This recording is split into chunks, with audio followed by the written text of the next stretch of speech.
आज आपण वर्षभर टिकणारी आवळा कँडी अगदी घरच्या घरी करणार आहोत. अगदी विकत मिळते तशीच आवळा कँडी आपण आज बनवणार आहोत. यासाठी मी अर्धा किलो आवळे घेतलेले आहे. आवळे आपल्याला छान मस्तपैकी धुवून स्वच्छ करून ते फ्रीजरमध्ये एक रात्रभर ठेवायचे आहे. आवळे आपल्याला एखाद्या एअरटाईट डब्यामध्ये रात्रभर ठेवायचे आहे किंवा अशा प्रकारच्या प्लास्टिकच्या पिशवीमध्ये बांधून जरी ठेवले तरी देखील चालतील. रात्रभरामध्ये आवळे अगदी दगडासारखे कडक होतात. पहा, तुम्हाला मी आवाज ऐकवते कसा अगदी दगडांसारखा त्यांचा आवाज येतो आहे. आता हे आवळे 3-4 तासासाठी तसेच ठेवून देते, म्हणजे ते छान नरम होतील. 3-4 तासानंतर आपल्याला पाणी उकळत ठेवायचे आहे आणि त्यामध्ये आता हे आवळे वाफवून घ्यायचे आहे. आवळे गरम पाण्यामध्ये उकळून घेण्यापेक्षा वाफवलेले कधीही चांगले, म्हणजे त्यामध्ये पाणी घुसत नाही. 10 ते 12 मिनटं आपल्याला आवळे छानपैकी वाफवून घ्यायचे आहे. आवळा कँडी बनवण्याची प्रोसेस थोडीशी लांब आहे, पण अतिशय सोपी अशी आहे. पण आपण घरच्या घरी अगदी आपल्या स्वच्छ हाताने आवळा कँडी बनवू शकतो आणि ती छानपैकी वर्षभर ठेवू शकतो. 10 ते 12 मिनटं झाली आहेत. आवळे छान वाफले गेलेले आहेत. आता छानपैकी ह्यांना गार करून घेते.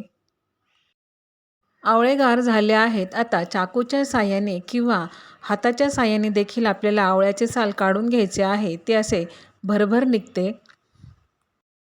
साल काढल्यानंतर आवळा पहा किती छान अगदी मस्त पांढरा शुभ्र दिसत आहे. साल काढून घेतल्यानंतर आवळ्यांमध्ये साखर ही पटकन मुरली जाते. काढलेले साल हे आपल्याला अजिबातच फेकून द्यायचे नाही. ते उन्हामध्ये वाळवायचे. जेव्हा आपण छोले वगैरे करतो त्यामध्ये टाकले की छोल्यांना छान काळा रंग येतो. म्हणजे आपले काळे छोल्याची भाजी करताना या सालीचा उपयोग करता येतो. पहा, सोललेले आवळे किती मस्त अगदी पांढरे शुभ्र झालेले आहेत. वाफवलेल्या आवळ्याचे असे पाकळ्या करून घेते. आवळे हे वाफवलेले असल्यामुळे त्याच्या पाकळ्या ह्या सहजच होतात. सगळ्या आवळ्यांच्या पाकळ्या करून झालेल्या आहेत. आता यामध्ये 100 ग्रॅम साखर टाकून घेते. आवळे हे 500 ग्रॅम होते, त्यामध्ये 100 ग्रॅम साखर टाकून घेते. जर तुम्हाला अजून गोड हवे असेल तर एखादा चम्मच साखर तुम्ही जास्त टाकली तरी देखील चालेल. आवळे काळे पडू नयेत म्हणून त्यामध्ये अर्धा लिंबाचा रस देखील टाकून घ्यायचा आहे. आणि ज्यावेळेस आपण साखर टाकून आवळे मुरत ठेवतो त्यावेळेस ते एखाद्या स्टीलच्या डब्यातच ठेवायचे. ॲल्युमिनियमच्या डब्यामध्ये अजिबातच आवळे मुरत ठेवायचे नाही, नाहीतर ते काळे पडतील. साखर टाकल्यानंतर आपल्याला छान असे हलवून घ्यायचे आहे आणि ते तसेच ठेवून द्यायचे आहे. पहा, हलवल्यानंतर साखर अगदी सगळ्या बाजूंना लागलेली आहे, म्हणून आवळे मुरायला अशा डब्यातच ठेवायचे, म्हणजे आवळे रोज सहजच हलवता येतात.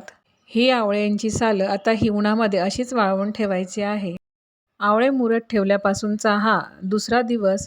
साखर ही पूर्णपणे आवळ्यांमध्ये मुरली गेलेली आहे. अजिबातच वरती दाणा दिसत नाही. साखर मुरल्यानंतर पहा, आवळे हे आकाराने सुद्धा मोठे झालेले आहेत. आता पुन्हा आपल्याला आवळे अजून एक रात्र तसेच मुरत ठेवायचे आहेत. आवळे मुरत ठेवल्यापासूनचा आजचा तिसरा दिवस. आज परत आपण आवळे असे छानपैकी हलवून घेणार आहोत. तिसऱ्या दिवशी देखील आवळ्यांना असे फारसे पाणी सुटलेले नाही. आता आपण हे आवळे एक एक करून ताटलीमध्ये वाळत घालणार आहोत. आवळ्यांमध्ये साखर ही सगळी शोषली गेलेली आहे. साखरेचे पाणी अजिबातच शिल्लक राहिलेले नाही. आवळ्याच्या पाकळ्या देखील मस्त टम्म फुललेल्या आहेत. आता आपण त्यांना मस्त एक एक करून असे वाळत टाकून घेणार आहोत. आवळ्याच्या ह्या पाकळ्या आपल्याला 2 दिवस तरी सावलीतच वाळवून घ्यायच्या आहेत. त्यांना उन्हात अजिबातच ठेवायचे नाही. 2 दिवसानंतर पहा, आवळ्याच्या पाकळ्या ह्या वाळलेल्या आहेत, पण ती तोडून बघायची. जर आतून जर ओलसर असेल तर अजून एखादा दिवस ती वाळवून घ्यायच्या आहेत. मला थंडी असल्यामुळे ह्या आवळ्याच्या पाकळ्या वाळवायला 4 दिवस लागलेत.